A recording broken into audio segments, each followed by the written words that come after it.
So here's a call out that I love, by the way. Gustafsson called out Luke Rockhold. Now, I love that fight, and I think that fight makes a lot of sense. And before anybody says, hey, Gus is calling a guy out coming off a loss, Gus is coming off a loss. He's well within his right. Big difference.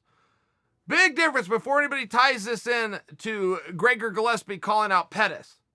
Gillespie undefeated, not coming off a loss. Pettis coming up. Totally different. If you're coming off a loss, you call a guy out who's coming off a loss. But the bigger message, I guess, that I took away, and it's as a Gus fan, I never thought Gus should have left. I did not agree with Gus's assessment of himself.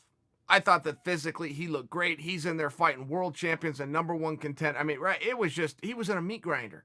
You're not going to win all those fights, period. The other side of the coin, he's in charge of selling out arenas, being on the top of the bill, fighting at home. I mean, there was a lot of things that were asked of him, which is fine. It's a great spot to be in. Gus was in an awesome spot, but there's other spots. Okay? There's plenty of other spots. And so many times I've seen this in life, just in anything. I'll give you an example. I went to school with some guys in college that dropped out. Not they flunked out. They went in and took themselves out of school. Why'd you do that? Why'd you drop out? Well, I was falling behind. I hadn't read all the books. I'm late on an assignment. I just can't do it. Wait a second. Then don't read the book. And if you don't have time to turn in a great paper, turn in a crappy paper. You don't just stop doing it. And then they have grades they can give you. You may not get an A, but they have other grades. They have B's and they have other grades where you can still stay involved. You can still do this and you can still ultimately achieve your goal. And then you get to a different week where your life has changed a little bit and boom, you're up to speed. Not only have you read the book and done the paper, you read the book early and you turn the paper in 4 days in advance. I mean, you go through different periods. You don't give up, you just push through. And some things are going to go great, but there's other grades. There's other spots, there's other positions. And they can all help you get to your goal. And I've just seen people do that where they didn't know how to get out or they didn't know how to change it. And they thought it was all or none. And it's, well, no, there is an in-between. For time periods, sometimes you got to be in that B minus C plus range. You just do to stay in it to get back to that A minus and A range. I hope that that's a good example. But guys, I've seen this so many times. I have a young man that I work with for a meaningful period of time who's going through some headaches right now with wrestling. And this guy is amongst the best guys I've ever worked with. To put it in perspective for you, he was third in the nation as a sophomore for all of high school. As a sophomore, he was third best in the country. And now he's going, well, I don't know if I want to do it anymore. Okay, I go, okay, what? Time out. In the last 10 months, you've never missed a practice. In the last 10 months, you've done 3 different styles in 4 different states, 3 different training camps. Oh, and by the way, every single week you have had to make weight at least one time, which represents 42 different weigh-ins. Yeah, I bet you are a little tired. But the answer is we don't do it anymore. The answer is now we got to pull back. It's been too many weigh-ins, too many training camps, too many times shaking hands, too many putting on a singlet, too many hours in the practice room. But there's another way.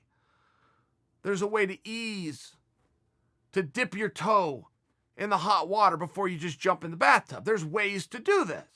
You're just in a different phase. I'm offering you that because that's what I thought about Gus. I felt as though he didn't know any other way. He doesn't know anything except fighting for world championships, being on covers of magazines, and headlining sold-out events. When I watched him fight, I did not see any slowing down. And Gus is one of those guys where it would be real easy to see because he has so much footwork. He pumps so many jabs followed by crosses. He slips in the knee. I mean, he does the same. Wash and repeat does the same thing. I'm watching him do it as fresh, as light on his feet, as good at conditioning, hitting his... I'm watching him do it as well as he's ever done it. But he comes out with a different assessment of saying, I can't do this anymore. It's like, Gus, we're going to defer to you. You get to win this argument, for sure. But tell me this. Do you feel you can't do it, or is this a situation where you don't want to do it? Because if it's a mental thing, we can definitely work through that. One of the ways to work through it is what Gus suggested. Stop doing it. That's one way. But there's other ways. And the pressure put on him and all the things that goes into an Alexander Gustafsson fight and all these arenas that he keeps headlining and selling out and doing great business, there's other ways to do it. There's other grades. There's other placements. And it doesn't mean that you take a step down to never reclaim your throne. It's just something you do in between while you get caught up. You're a little behind on the reading. Okay, well, let's push through this next test and maybe not get that A grade, but let's stay in the class, see how things form and come out of that. So I guess that's what I really liked about the call out. I interpret that call out as Gus is back. I think that's great news. I never agreed with his retirement. And there's only 2 retirements ever that I don't agree with. Who am I to say? Who am I possibly to say? But it's just not what I see. Carlos Condit, when he first stepped aside. Well, Carlos, you're wrong. I'm right. You are great. And you have a lot more you can do if you want to do it. And the same is with Gus. Gus, you're wrong. I'm right. You do have it. You are as fast. You are as energetic. You are as light on your feet. Do you want to do it? And only he can answer that question. And now I think he has. I think he said, yeah, I do want to do it. Okay, great. I only ask one thing, Gus. Fight anybody. Do anybody want? No more main events. Right now, for your next fight, let's not do a main event. Which simply means his next fight is 3 rounds. Which means instead of training like a maniac, nonstop to be in shape for 5 rounds, he can now lessen that training. His body can feel better. It will give his mind a chance to refresh. There's no set off season in this sport. That's where things get really tricky. In any other sport, you know exactly when your rest time is. And it isn't just for your body, guys. It is to reinvigorate your mind. Make you want to do it again. Make it fun again. Clear your head out. When you can ever start a new season, it's a really great feeling because you haven't lost.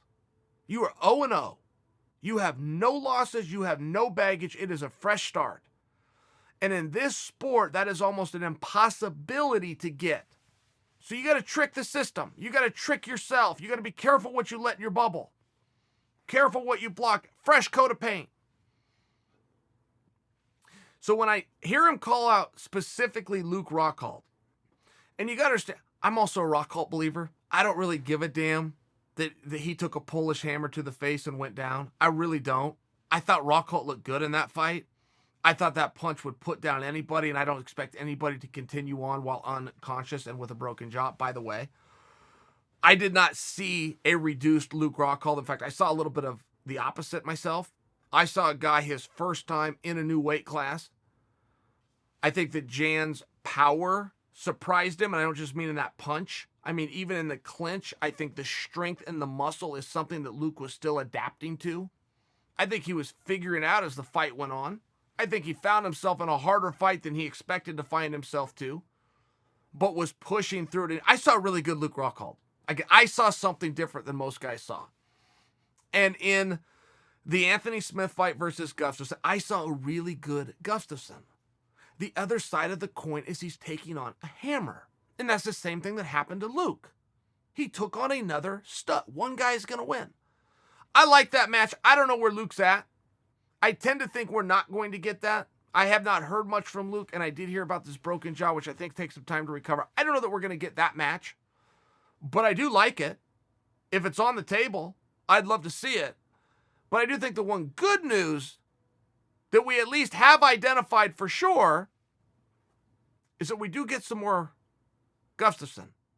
I think that's something that I'm not alone in wanting.